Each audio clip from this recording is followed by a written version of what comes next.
खुलुमबाय स्टुडियाव आं उदांस्रि मोसाहारि तामुलपुरनि थाइगिरखारि सगाव हिरिम्बा हालामारि कुंगा 11थि गोथार बाथौ सान खुंफुंनो साखाफारा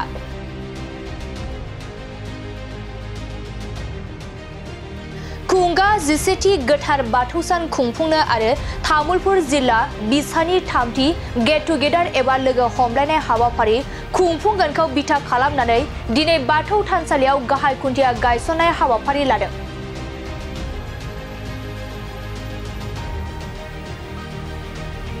गाहाय खुन्थिया गायसननाय हाबाफारिखौ मावफुंनानै होयो 30 नं गरेश्वर बियाबनि एमएलए पबित्र बर'आ। कुंगा 11थि गोथार बाथौ सान फालिथाय हाबाफारिखौ तामुलपुरनि थाइगिरखारि सकनि बाथौ फोथाराव बोहैथि दाननि 27, 28, 29, 30, 31 आरो फेब्रुआरि 1 खालारसिम 6 दाननि हाबाफारिजों खुंफुंगोन। बे हिरिम्बा हालामारि कुंगा 11थि गोथार बाथौ सान फालिनाय हाबाफारिजों लोगोसे 29 जानुवारि खालारखालि सानसेनि मेहेरगोनां हाबाफारिजों तामुलपुर जिल्ला बिसानि 3थि गेट टुगेदार एबा लोगो हमलायनाय हाबाफारिबो लाफायो। मख'नो गोनांदि 31 जानुवारि खालारखालि हारिमु मोनाबिलियाव मेथाइ रोजाबगिरि महरै मुंदांखा मेथाइ रोजाबगिरि करुणा माई राभा आरो अमर बर'आ बाहागो लागोन। आरो 1 फेब्रुआरि खालारखालि गेवलां मेलाव गाहाय आलासि महरै बिटिआरनि गाहाय मावफुं सोद्रोमा प्रमद बर', थांखिजानाय बुंथिगिरि आलासि महरै आसाम आयेन आफादनि बुंथिगिरि बिश्वजित दैमारिजों लोगोसे गुबुन गुबुन गौथुमारि आफादनि दैदेनगिरि बिथांमोना बाहागो लाफैगोन। बेनि अनगायैबो जोबथा हारिमु मोनाबिलियाव मेथाइ रोजाबगिरि महरै बाहागो लाफैगोन निपुन बसुमतारी आरो सोदोमसा बर' बिथांमोना। दिनै हिरिम्बा हालामारि बाथौ गौथुमनि बानजायनायाव 11थि बोसोरारि बाथौ महामेला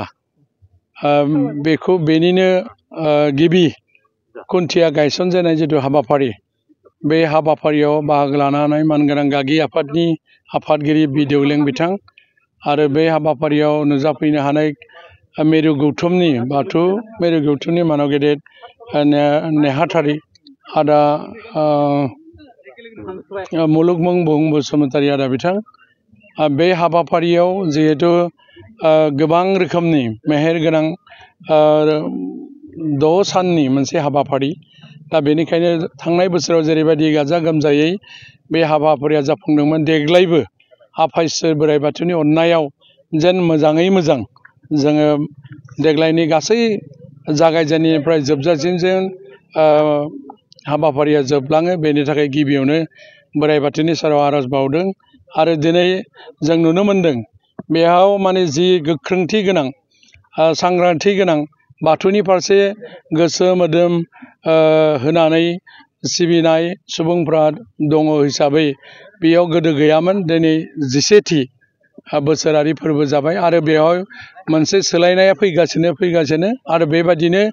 दायो गोथार थानसालिनि मोनसे न' लुफुंनाय हाबाफारिया सोलिबाय थादों आरो बायदि अनुस्थान प्रतिष्ठान बेयाव अफिसबो जाबाय आरो बेबायदिनो गोबां रोखोमनि मेला बाजारफोरबो बेयाव जानाय जायो। दा बेनिखायनो आङो गिबियावनो हिरिम्बा हालामारि जिथु बाथौ महामेला सामलाय आफादनि गागि आफादखौ आङो बरायदों बाख्नायदों आरो बानजाय आफादखौ आङो मोजाङै मोजां जिहेतु मोनफ्रोमबो बोसोराव सामलायो देग्लायबो बिथांमोनाबो मोजां रोखोमनि हाबाफारि लानायनि थाखाय आंनि गोसो गोरबोनिफ्राय बिथांमोनखौ बरायदों आरो बाख्नायदों। गोलाव बाथ्रा बुंनायनि बाथ्रा गैया जिहेतु हाबाफारि बायदिनो खामानिया जागोन आरो बेवहाय माने पथिमारि दैमानि सोनाबजोंहाय 42टा माने बर' सभा दङ गासै एरियानिफ्रायनो बेयाव बायदि आरज हानजा माने दैदेनगिरि आरो लोगोसे आरज खननाय बेयाव बादायलायनाय हाबाफारिबो दङ आरो हारिमु बिथिंनि बायदि रोखोमनि हाबाफारि दङ। दा बेनिखायनो जोङो जिहेतु हारिखौ बुहुमनि मादाव गेरेमसा माहारि महरै जुदि सिनायथि होनोबा जोङो माने बाथौ महासभानि जिथु सालिख' आफादनि लिरनाय धोरोमारि बिजाब बाथौ थान्दैखौनो बिथा खालामनानै बिश्वनि दरबाराव बाथौ थान्दैखौनो जोङो धोरोम बिजाब हिसाबै मानिनानै जुदि सोलियोबा निस्सय सानसे नैबे बाथौ महासभाया बिश्वनि मादाव मोनसे बाथौ धोरोम हिसाबै परिचय मोनगोन आंहा मोनसे फोथायथि दङ आरो जिहेतु जोंनि बियो गुदि धोरोम आरो बे बाथौ धोरोमा खुनु जोनोमनि बाथ्रा गैया इसोरा जेला बे मुलुगखौ सोरजियो बेनि उनाव जेला गिबिसिन सुबुं हिसाबै सोरजिदों बै गिबि सुबुं जाय मोनसिंसिं सिबोराय आरो मोनसिंसिं सिबुरै बै दिननिफ्रायनो बाथौखौ जोनोम मोनदों होननानै जोङो गनायो बाथौ धोरोम बिथिङाव हिसाबैनो दिनैसिम बेनि जिथु सान्थौ बेनि जिथु गुमुर बियो बाख्नायथाव जेरै हा दै बार अर अख्रां बे मोनबा थाथौजोंनो जोंनि बाथौ धोरोमा सृष्टि जादों आरो बिनि बिहोमाया मानिथाव गनायथाव आरो बाख्नायथाव आरो बिनिनो मोनसे बिथिंखौ आं बुंदों जिब जिबि सलन पुरन खालामनाय जिबिखौ सिम्बल हिसाबै लायाखै गोदोनि आबै आजौ बिथांमोना बेनिखायनो आङो बिथांमोनखौ माने गंलायै खुलुमो जिहेतु फांसे दंफाङा जेरैबायदि थाइसेयाव थानानै माने खुनु अभारटेक खालामा जिखिनिखौ आखाइ फोलावना मोनजायो बेखौ जानानैनो गावनि देहाखौ गेरेमसा खालामो हानायसिमावलागै गुबुननोबो जायगा होयो बासा लानो आरो सायाबो मोनबावो दा बेबादि धोरोमनि बान्दोआव थानानै सोलियोबा सुबुङा निस्सय इसोरखौ दोङो होननानै मोनदांनो हायो नैबे बेवहायथ' आंनिफ्राय थागोनानो बेखौ बुंलायलायनायनि बाथ्रा गैया जायखिजाया जोङो मोनफ्रोमबो बिथिङावनो जोङो जिहेतु प्रतिनिधि हिसाबै माबा नङा माबा मोनसे मदद आरो हेफाजाब रांखान्थि बिथिङावबो मदद होनो गोनां जायो बेखौ आं बेखिनियावनो बुंबाय जिहेतु मानाव गेदेर दिनैनि जिहेतु जोंनि बिटिआरनि चिफ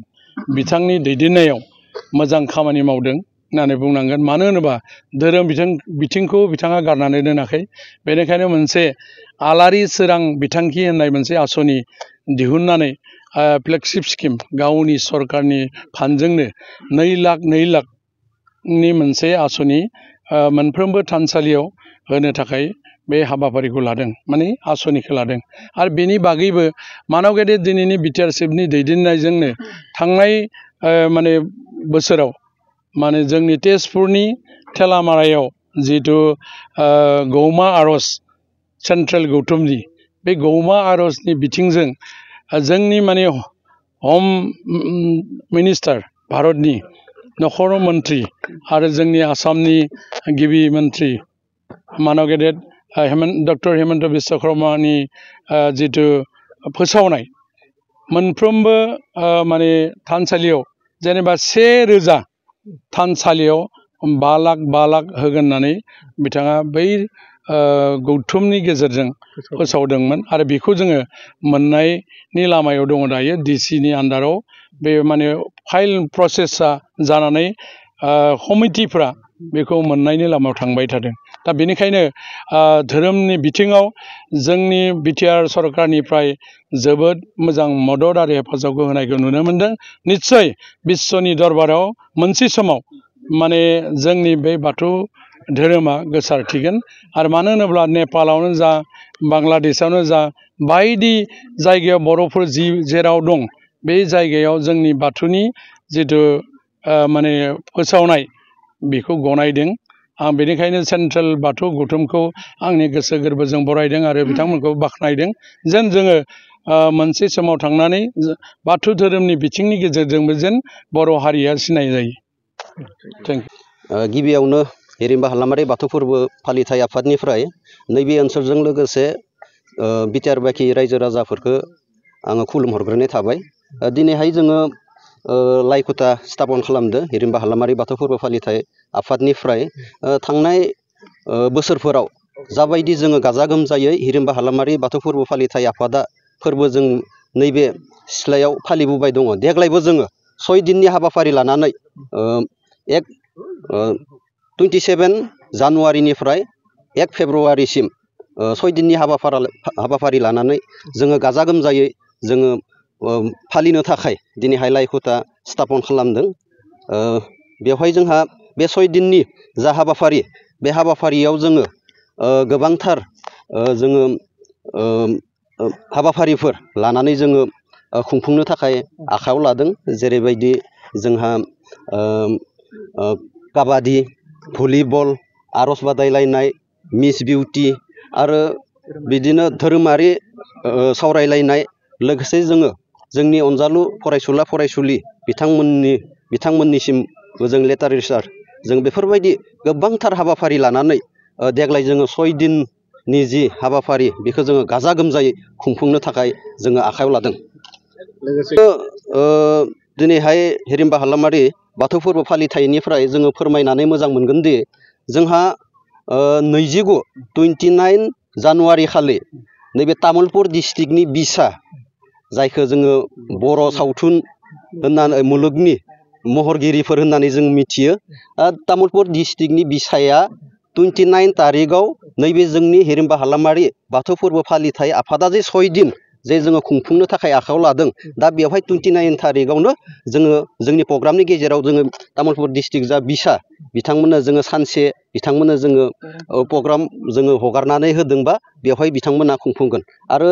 जोङो धोरोमारि जि सावरायनाय बा गेवलां मेल नैबे ओनसोलाव जोङो गासैबो बाथौ सिबिसुला बे हिसाबै जोङो जोंनि बर' समाजनि जि बाथौ धोरोम जों बेखौ गासै रायजो राजाफोरनो आबुङै मिथिसार होनो जोंहा मोनसे थि जोङो गेवलां मेल लाखिनाय जादों। दा बेवहायनो जोङो गाहाय आलासि हिसाबै जोंहा बिटिआरनि चिफ मानगोनां प्रमद सार जों बिथांखौ थि खालामनानै दोनदों। लोगोसे जोंनि आसामनि स्पिकार बिस्वजित दैमारि बिथां सारखौबो जों थि खालामदों। लोगोसे आरो जोंनि सेन्ट्रेल बाथौनि जे आलासि जोंनि गेजेराव सफैगोन, लोगोसे नैबे ओनसोलनि जायफोरानोखि इन्टेलेक्सुयेल एबा फोरोंगिरि बिथांमोनखौ जोङो माननि आलासि हिसाबै थि खालामनानै बर' बाथौआरि समाजनो एबा जोंनि रायजो राजाफोरनो जोङो गेबेङै बाथौनि सोमोन्दै फोरमायनाय मोनसे हाबाफारि एबा गेवलां मेलखौ जोङो 1 फेब्रुवारियाव लास्ट दिना जोङो लानाय जादों। लोगोसे हारिमु जोङो सानफ्रोमबो जोङो हारिमु आयदा जों बेफोरबायदि जोंनि नैबे हिरिमबा हालामारि बाथौ फोरबो फालिथाय आफादा जे 6 दिनाव सानफ्रोमबो जोङो हारिमु आयदा जों लाखिनाय जादों। लोगोसे जोङो जे साननै जे जोङो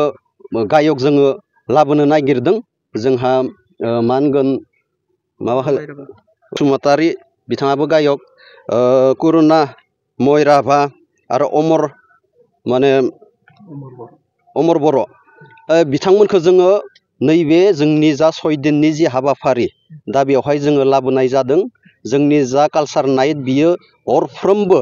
जोंहा सोलिबाय थायो। हयथ'बा जायफोरानोखि नैबे 10 बोसोरनि आगोल नैबे जोंनि जा हिरिमबा हालामारि बाथौ फोरबो फालिथाय आफादनि जे फोरबो फालिनाय बेवहाय बयबो लैहोर लैहोर फैदो आरो बिथांमोना नुलांदो। आरो देग्लायबो गुबुन बोसोरनिख्रुइ जे साबसिन जोङो खालामनो थाखाय जोङो थि खालामदों। जोंनि हिरिमबा हालामारि बाथौ फोरबो फालिथाय आफादनिफ्राय गासै रायजो राजाफोरखौ जोङो मिथिहरनो नागिरदों जे जोंहा 29 जानुवारि खालि जिहेथु बिसानि बे नैबे सिथ्लायावनो मोनसे प्रग्राम दङ। दा बेवहाय जेसेबांखि जोंनि महरगिरिफोर दङ, तामुलपुर डिस्ट्रिक्टनियानो जा अन्यान्य जेसेबांखि महरगिरिफोर दङ, बिथांमोना गासैबो जोंनि नैबे 29 तारिखनि जि हाबाफारि बेवहाय फैगोन। बेनिखायनो आं खावलायो जिहेथु जोंनि नैबे हिरिमबा हालामारि बाथौ फोरबो फालिथाय आफादनि जि फोथाराव 29 तारिख खालि बिसानि मोनसे प्रग्राम दङ, बेवहाय गासैबो महरगिरि एबा एक्टर एक्ट्रिस गायक बिथांमोना फैजोबगोन। बेनिखायनो आङो गासै बाथौ सिबिसुला एबा रायजो राजाफोरखौ लैहोर लैहोर फैनानै जोंनि जा 29 तारिखजों लोगोसे जाखिनि